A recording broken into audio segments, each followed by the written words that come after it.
what Yes. exactly is 9-bit? Like, give me like the 411. Give it to me in Web 2 terms. I don't want to hear any Web 3 terms. I Sure. need to soak it in right now.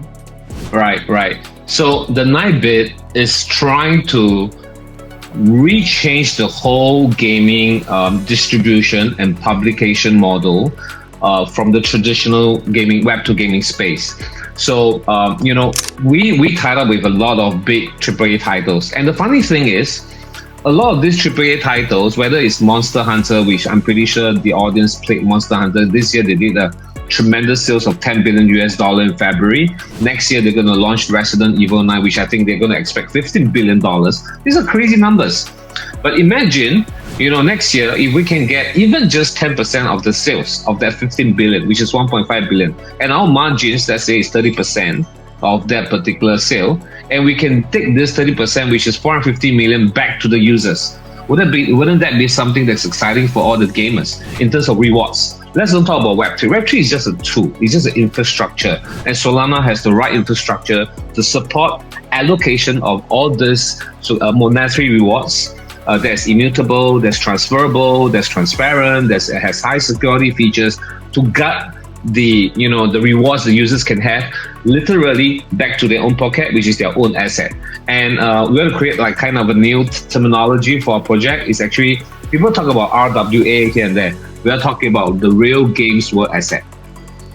How do we give the real GWA, the game world asset, back to the users? So the 9-bit, in short, we publish, we distribute, we market all the AAA titles, CD keys, mobile reloads. We also created this thing called the Gamers Marketplace, because currently gamers, for those that play FC 26, Football 26, NBA, you guys can actually trade the items among yourself. Keep it free. You don't have to be bought down with all these things. You have additional Robux points or diamonds, they call it. You can trade it on our marketplace with other potential Roblox players. So that's what we are trying to offer here. We allow the gamers to just be very free, not tied down to any policies, because we kept it open. We just give it back to all the users, redistributed all these margins back to the users. Users get to actually enjoy the games. As far as the game is concerned, it is being done that way. Now, the interesting part is we created this thing called the space, the 9-bit space. So why we did this? Because we realized a lot of these big Web2 internet companies are trying to create their own private social network right now. In the past, when we look at games, we go to YouTube, follow some YouTubers, we look at Facebook, we look at Instagram, we look at maybe Discord. I mean, there's basically no monetization of Discord for moderators or for KOLs that's trying to teach people how to play this game within Discord. But we make this to become like a part-time career for all these KOLs, for all these community leaders, or even all these moderators to start their own space within the 9-bit.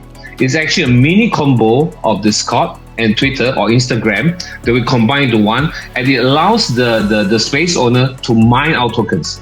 We actually literally allocate 8% of the tokens for space owners to mine it, and it's being measured by new users you are bringing on board a day, how many users are being active on your space, doing all the posts and comments, and most importantly, are they really spending on the games, on the platform? By doing all this thing, you are directly rewarded for doing the referrals.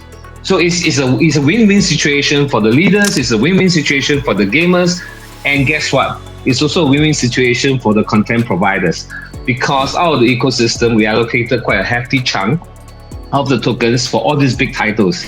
So the funny thing is, I want to kind of re-emphasize on this, which is very important. Are the big Web3 game companies keen to explore into Web3? All the big content providers, they are very keen, but they are not willing to risk their current game by having tokenomics which might affect the whole entire game economics, because they want to keep it that way, and they don't want to jeopardize their golden goose that's laying the golden eggs for them. But however, being a platform, what we can offer for them is, you don't have to get into Web3. We will settle the Web3 for you. You just need to give us more margins, and we'll settle that accordingly, based on the user's performance, based on the daily task. We just use a very, smart contract, kind of automated policies that's already been set since day one, and they get to get all the benefits using Web3. So in a way, you are kind of like, like touch with Web3, but you don't have to jeopardize whatever you're doing now.